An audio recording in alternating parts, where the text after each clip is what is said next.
2025ல நீங்க எதிர்பார்த்த மாதிரி உங்களுடைய இன்வெஸ்ட்மெண்ட்ஸ் பெர்ஃபார்ம் பண்ணாதனால 2026ல நீங்க என்ன வித்தியாசமா பண்ணலாம்? இல்ல இந்த வருஷம் நீங்க ஈக்விட்டில ஃபோக்கஸ் பண்ணணுமா? அல்லது கோல்ட், சில்வர் மாதிரி பிரஷியஸ் மெட்டல்ஸ்ல ஃபோக்கஸ் பண்ணணுமா? மியூச்சுவல் ஃபண்ட்ல இன்வெஸ்ட் பண்ணும்போது நீங்க டைரக்ட் ஆப்ஷன்ல பண்றதுக்கும் ரெகுலர் ஆப்ஷன்ல பண்றதுக்கும் உங்களுக்கு என்ன வித்தியாசம்?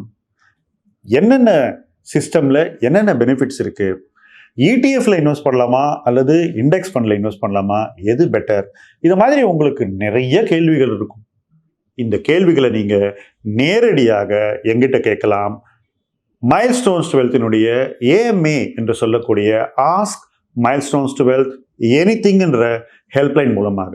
அந்த ஹெல்ப்லைனுக்கான ஃபார்ம் இந்த வீடியோவில் டிஸ்கிரிப்ஷனில் இருக்கு.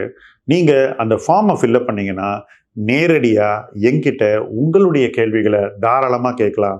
உங்கள் பர்சனல் ஃபைனான்ஸை அடுத்த லெவலுக்கு நிச்சயமாக கொண்டு போகலாம். இலக்கு 1 கோடி உங்கள் லைஃப்குள்ளேயும் வரலாம். வாருங்கள்.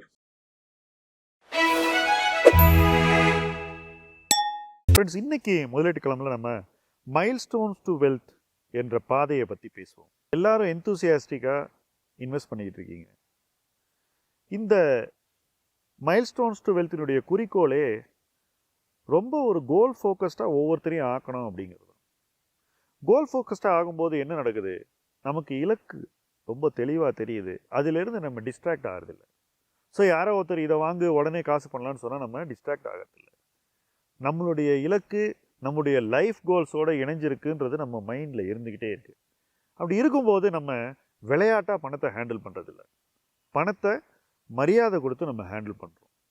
இன்வெஸ்ட்மெண்ட்டில் ரொம்ப முக்கியமாக மைண்டில் வச்சுக்க வேண்டிய விஷயம் என்னென்னா, you must respect your capital. அதை விட்டுட்டு இதில் நான் கேம்பிள் பண்ணுறேன், ப்ளே பண்ணுறேன்னு சொன்னீங்கன்னாக்கா capital will not respect you back. அது உங்களை விட்டு போயிடும். கேபிட்டல் நம்மளை விட்டு போகாமல் இருக்கணும்னா நம்ம அதை எல்லா நேரங்களையும் ரெஸ்பெக்ட் பண்ணணுங்கிறத இந்த இடத்துல நான் சொல்லிக்க விரும்புகிறேன். கொஞ்சம் லைட்டாக இந்த 10,000 தானே போனால் போது நான் ஸ்பெகுலேட் பண்ணுறேன்னு நான் நினச்சேன்னா அந்த 10,000 என் கையை விட்டு போயிடும். இது ஆரம்ப காலத்திலேயே இந்த பணம் ஏதோ ஒரு லாங் டேர்ம் தேவையை நிவர்த்தி செய்ய போகுது. இது 1000 ரூபா இருந்தால் கூட இந்த 1000 ரூபாய் எனக்கு ஒரு நாள் 1 லட்சம் ஆக போகுது நீங்கள் நினச்சிங்கன்னா அந்த 1000 ரூபாயை மதித்து தான் நீங்கள் இன்வெஸ்ட் பண்ணுவீங்க. நம்ம நிறைய டியூட்டிஸை ஃபைனான்ஷியலாக ஃபுல்ஃபில் பண்ண வேண்டிய அவசியம் எல்லாருக்குமே இருக்குது. அப்படி இருக்கும்போது நிச்சயமாக நம்ம ஒரு கோல்லையும் ஃபோக்கஸ்டாக இருக்கணும். ஒரு மைல்ஸ்டோனுக்கும் எப்போ போகணும்னு தீர்மானம் பண்ணணும். அதை விட கொஞ்சம் முன்னாடியே போகிறதுக்கான எல்லா முயற்சிகளையும் எடுக்க வேண்டும். முதல்ல வந்தவங்களுக்கு இந்த அனுபவம் ஓரளவுக்கு புரிஞ்சிருக்கும்னு நினைக்கிறேன். இன்னும் நிறைய பேர் இதில் ஜாயின் பண்ணலாமா, எனக்கு யூஸ் இருக்குமா, நான் தான் ஸ்பெகுலேட் பண்ணிட்டு இருக்கேனே, ஜாலியாக பணம் பண்ணுறேனே அப்படின்னு நினச்சிக்கிட்டு இருக்கலாம். தப்பில்லை. ஆனால் இதுவும் ஒரு வகையான அனுபவம் அப்படின்னு நீங்கள் எடுத்துக்கணும். நீங்கள் என்ன பண்ணுறீங்களோ அதை நான் குறை சொல்லலை. ஆனால் இது நிச்சயமாக ஒரு நிறைவான ஒரு முதலீட்டு அனுபவத்தை நோக்கிய பயணம். இது என்னன்றதே நீங்கள் எக்ஸ்பீரியன்ஸ் பண்ணாமல் இதனுடைய நிறை குறைகளை நீங்கள் புரிஞ்சிக்க முடியாது. ஸோ எக்ஸ்பீரியன்ஸ் பண்ணாதான் உங்களுக்கு அது புரியும்ன்றது என்னோட பேசிக் பாயிண்ட். இதில் கொண்டு வரப்பட்டிருக்கின்ற விஷயங்கள் என்னென்ன அப்படின்றத எக்ஸ்பீரியன்ஸ் பண்ணவங்களுக்கு தெரியும், பண்ணாதவங்களுக்கு நான் இப்போ சொல்கிறேன். முதல்ல ரெகுலர் இன்வெஸ்ட்மெண்ட் பண்ணணும். மாதம் ஒரு இன்வெஸ்ட்மெண்ட்டை பண்ணணுங்கிற ஹேபிட். அதை ஈக்விட்டியில் பண்ணணுங்கிறது 2வது.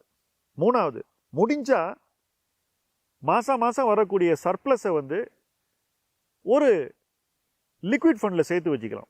எதுக்கு? மார்க்கெட் கீழே வரும்போது மறுபடியும் இன்வெஸ்ட் பண்ணுறதுக்கு. 2 விதமான முன்னெடுப்புகள். மாதம் டிசிப்ளின்டாக ஒரு இன்வெஸ்ட்மெண்ட்டு நேராக ஈக்விட்டிக்குள்ளே போகுது. இது தவிர கீழே வரும்போது இன்வெஸ்ட் பண்ணுறதுக்கு கொஞ்சம் பணத்தை சேர்த்து வச்சுக்கிறோம். கீழே வரும்போது அந்த பணத்தை இன்வெஸ்ட் பண்ணுறோம். எப்படி பண்ணோம்? ஒரு பாதியை லம்சமாக போடுறோம், இன்னொரு பாதியை ஒரு எஸ்டிபியாக ஒரு 4 வாரம் போடுறோம். ஸோ கீழே வரும்போதெல்லாம் நம்ம இன்வெஸ்ட் பண்ணுறோம். மறுபடியும் மார்க்கெட் மேலே போகும்போது நமக்கு ரிட்டர்ன்ஸ் கிடைச்சிது. டிசைசிவாக பீட் பண்ணுறதுக்கு இந்த யுத்திகள்லாம் நிச்சயமாக உதவுங்கிறதுனால தான் இந்த யுத்திகளை நான் மைல்ஸ்டோன்ஸ் டு வெல்த்தில் கொண்டு வந்திருக்கேன். இந்த யுத்திகள் மட்டும் போதாது. இதை விட நிறைய யுத்திகளை காலத்துக்கு ஏற்ற மாதிரி ஒரு தருணத்துலேயும் கொண்டு வரணும். எப்போ ஸ்மால் கேப்பில் இன்வெஸ்ட் பண்ணணும், எப்போ பண்ணக்கூடாது, எப்போ ஃபைனான்ஷியல்ஸை வாங்கணும், எப்போ இண்டெக்ஸ் இன்வெஸ்டிங் பண்ணணும், எப்போ லார்ஜ் கேப்பில் மட்டும் இருக்கணும், எப்போ லிக்விட் ஃபண்டுக்கு மாறணும், எப்போ கோல்டு வாங்கணும், எப்போ ஈக்விட்டியில் எக்ஸ்போஷரை கூட்டணும், எப்போ குறைக்கணும், இப்படி பல விஷயங்கள் இந்த மைல்ஸ்டோன்ஸ் டு வெல்த் ப்ரோக்ராம்குள்ளே வரும். காலத்துக்கு ஏற்ற மாதிரி நம்ம அடாப்ட் பண்ணி இன்வெஸ்ட் பண்ணோம். இது எல்லாமே நம்முடைய முதலீட்டு இலக்குகளை அடைந்து முன்னேற செய்ய வேண்டும். அந்த இலக்கு நம்ம கண்ணுக்கு தெரிய வேண்டும். இதை என்னால் செய்ய முடியுன்ற நம்பிக்கையை தர வேண்டும். அந்த நம்பிக்கை உங்களை இன்னும் நிறைய விஷயங்களை பாசிட்டிவாக செய்யறதுக்கு ஒரு கான்ஃபிடென்ஸை கொடுக்கணும். ஒரு டிசையர், ஆர்வத்தை கொடுக்க வேண்டும். அந்த ஆர்வம் உங்களுடைய முதலீட்டு பயணத்தில் வளர்க்க வேண்டும். இன்வெஸ்டர் வளர்ந்தால் தான் அட்வைசர்ஸ் வளருவாங்க. அதர்வே ரவுண்டு என்றைக்குமே இருக்க முடியாது. அதுவும் இன்வெஸ்டர் வளர்றது எப்படி இருக்கணும்னா, ஒரு நல்ல புரிதலோடு, ஒரு நல்ல ரியலைசேஷனோட, பேஷன்ஸோட, டிசிப்ளினோட, நல்ல இன்வெஸ்ட்மெண்ட் பிஹேவியரோட ஒரு இன்வெஸ்ட்மெண்ட் வளரணும். பண ரீதியாக வளர்றது நடக்கும். ஆனால் இது நடந்தால் தான் அது சஸ்டைனபிளாக நடக்கும். உதாரணத்துக்கு மார்க்கெட்டுக்குள்ளே வந்திருப்பீங்க, உடனே பணம் பார்த்துட்டீங்க, ஆனால் அங்கேருந்து வளர முடியலன்னு நிறைய பேருக்கு இருக்கும்ல. அது ஏன்னாக்கா அது பிஹேவியரலாக வளரலை நீங்கள் அப்படின்றதான் காரணம். அந்த பிஹேவியரல் வளர்ச்சியை கொண்டு வரதான் மைல்ஸ்டோன்ஸ் இன் வெல்த்தினுடைய முக்கியமான குறிக்கோள். அதை நம்ம படிப்படியாக அச்சீவ் பண்ணிட்டு வரோம் தான் நான் நினைக்கிறேன். இன்னும் நிறைய செய்ய வேண்டியிருக்கு. ஆனால் எக்ஸ்பீரியன்ஸ் பண்ணுறவங்களுக்கு இது புரியும். எக்ஸ்பீரியன்ஸ் பண்ண விரும்புகிறவங்க தாராளமாக சேரலாம். உங்களுடைய எக்ஸ்பீரியன்ஸை கிராஜுவலாக படிப்படியாக வளர்த்துக்கிட்டு போகலாம். அதிலும் முக்கியமாக நான் சொல்கிறேன், வெரி ஸ்மால் இன்வெஸ்டர்ஸ்க்கு இந்த ப்ரோக்ராம் நிச்சயமாக உதவும்.